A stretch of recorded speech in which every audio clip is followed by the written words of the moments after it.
Good afternoon, my Real News Media TV family. Welcome back to the channel for another news update for Tuesday, September 30, 2025. And in the news this afternoon, missing man found dead in Manchester.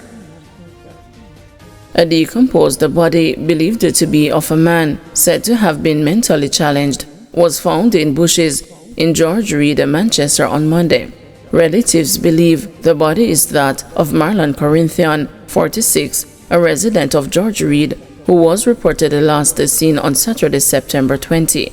A missing persons report was also made on Sunday, a week later, as family members and their friends got worried about the man's whereabouts. Preliminary reports are that mid-afternoon on Monday, residents in George Reed searched an overgrown area after smelling a foul odor. A woman said she asked a man from the community to use a machete to debush the area. After a chop go down, he found a part of a foot in the ear, so we called the police, she told the journalist. The woman, who identified herself as a friend of Corinthian, said she last saw him 9 days ago. I was the person who reported him missing. He was found in a ditch. He had a mental problem. He would normally go around and look like bush to boil tea. So my thing is, I think he went there searching for bush and went over into the ditch and got tangled and didn't get any help, she said. Everybody loved Marlon around here. I don't think anybody would hurt him, she added.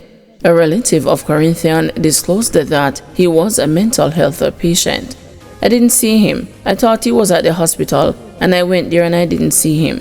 I did put some food at the window for him so he could take it up. When I came back, I still saw the food there, so I knew something was wrong.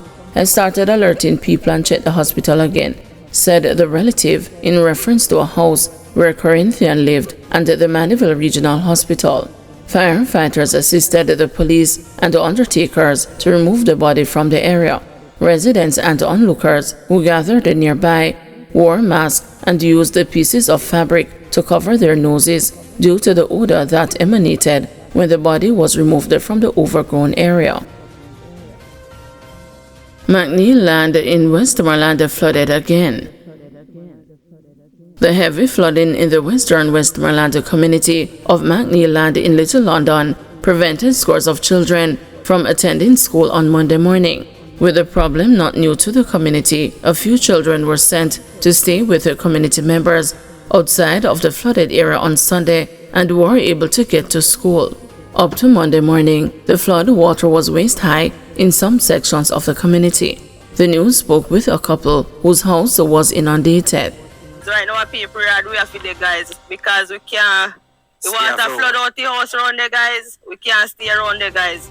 See there, right? I'm away. Say water reach me, guys. So we are begging you, Andrew Wellness or anybody.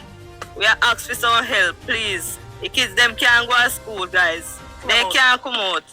Her partner said he is also unable to attend to work, raising concerns about the impact of the persistent flooding on the community on productivity.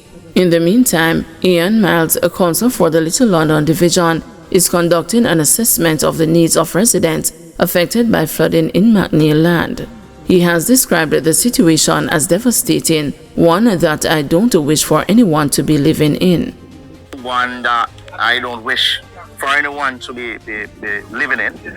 It's very difficult, but I'm now calling on the residents to be calm and just see how best they can live within this kind of condition. I know it's difficult. I've been making calls since morning to the relevant authorities. The health department is a must. That I made a call because of the nature of what's happening. I'm seeing a lot of graves. I'm seeing the pit latrines. The fact of the matter is that we're seeing something that we're not accustomed to at the back of the community, where the dike has been broken down, and the water that's in the rivers is now flowing straight into the community. And so this has been ongoing since June of this year. It's a difficult task because we can't get to go out there to do our own assessment and possible reinstatement of it as it is now, because the entire area is flooded with water. But all the drains across the road is looking good. They are running. that tells us that water will run off in a timely manner if the weather holds up. Help available for parents concerned about the children's mental health. The National Parenting Support Commission is reminding parents that help is available as concerns grow about the children's mental health. Chief Executive Officer Casey Kerr says struggles among children and adolescents are not uncommon, but with early intervention, counseling and family support, they can often be addressed. The Commission is encouraging parents and guardians to seek assistance through school counselors, community health services, or parenting support programs. Sometimes children don't have the language to express how they're feeling, and that's the other thing. We just generally tend to use simple words to describe a plethora of emotions or plethora of feelings. So if your child says, for example, that he's feeling bad, that's something to probe a little more, because depending on who the child is, the child may not even understand what he or she's feeling. And this is something that you can't ignore. You have to investigate. And when you feel that the situation could be outside of your own abilities, you should seek additional help, seek support. And they might feel that if they went through it, their children should be able to cope. We don't want them to push those expectations on the children. They need to understand that the journey is different, and coping threshold is also different, and so it's important that they ask what's going on in a very loving way and to be prepared for the answers too. And if they find that it's something that's outside of their scope, they should seek additional support. I want to also say that the National Parenting Support Commission stands ready to help in terms of support for parents and their children as they navigate tough situations. Maitland uttered the Jaja on being arrested, court told. Constable Noel Maitland allegedly uttered the words Jaja when he was being arrested on July 27, 2022 by detectives investigating the July 12, 2022 disappearance of his social media influencer girlfriend, Donnelly Donaldson. Maitland was subsequently charged with murder and preventing the lawful burial of a corpse in relation to Donaldson's disappearance, for which he is currently on trial in the Home Circuit Court in Kingston. Jaja, a popular lamentation among many Jamaicans, depicting disillusionment at an action or development in a matter. On Monday during the trial, a detective sergeant assigned to the Special Operations Unit of the Counter-Terrorism and Organized Crime Branch shared with the 7-member jury in the case details of Maitland's arrest. The detective sergeant said that on July 27, 2022, he was called by his superior, who gave him certain instructions. I followed through with the instructions and proceeded to drive out in an unmarked service vehicle along with 2 other detectives to the law offices of TWP located on Duke Street in Kingston. I was let inside the building where I observed the accused man, who is the lone man in the dock today, having a conversation with his attorney, Mr. Christopher Townsend, the policeman testified. Mr. Townsend and I spoke and made an arrangement. After the conversation, I walked Mr. Noel Maitland through the front door of the office. I identified myself to him as well as the other team members. I arrested him formally for the offense of murder. I cautioned him and he replied, Jaja, the detective sergeant said. He shared that he cautioned Maitland, telling him he was not obliged to say anything unless he wished to, but that whatever he said would be taken down in writing and used as evidence in a court of law. I searched this person and found nothing on him.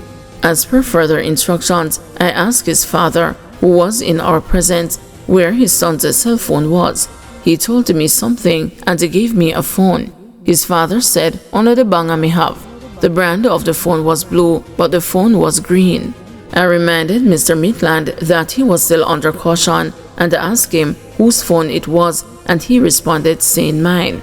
I then proceeded to the CTALK base, where the accused man wrote up the phone on an attribution form, which is a form for any electronic device to be written up and submitted to the Computer Forensics and the Cybercrime Division. I invited him to sign the attribution form.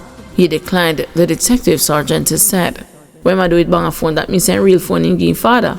He explained that the phone which he said he took from Maitland was packed with a form and handed to his sergeant for safekeeping. He said he then transported Maitland to the Grand Spent police station, where he was handed over to be kept in custody. I also informed the investigators of the arrest of Constable Maitland and the seizure of the phone. August 9, 2022, I retrieved the same packaged cell phone and caused it to be submitted to the Communication, Forensics and Cybercrime Division, the policeman told the court. He said the CFCD accepted the phone along with an attached report, and the phone was assigned a case number. During cross-examination, which was brief, Attorney Christopher Townsend asked the witness if Maitland actually said Jaja when he was being arrested. The detective sergeant reiterated that Maitland said so.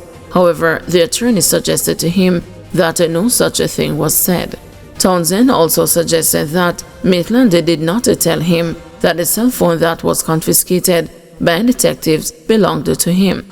Maitland could be seen in the prisoner's dock shaking his head in apparent disagreement, while the detective insisted that the constable told him the phone was his. Guys, thank you for watching. See you this evening at 6 p.m. for another news update.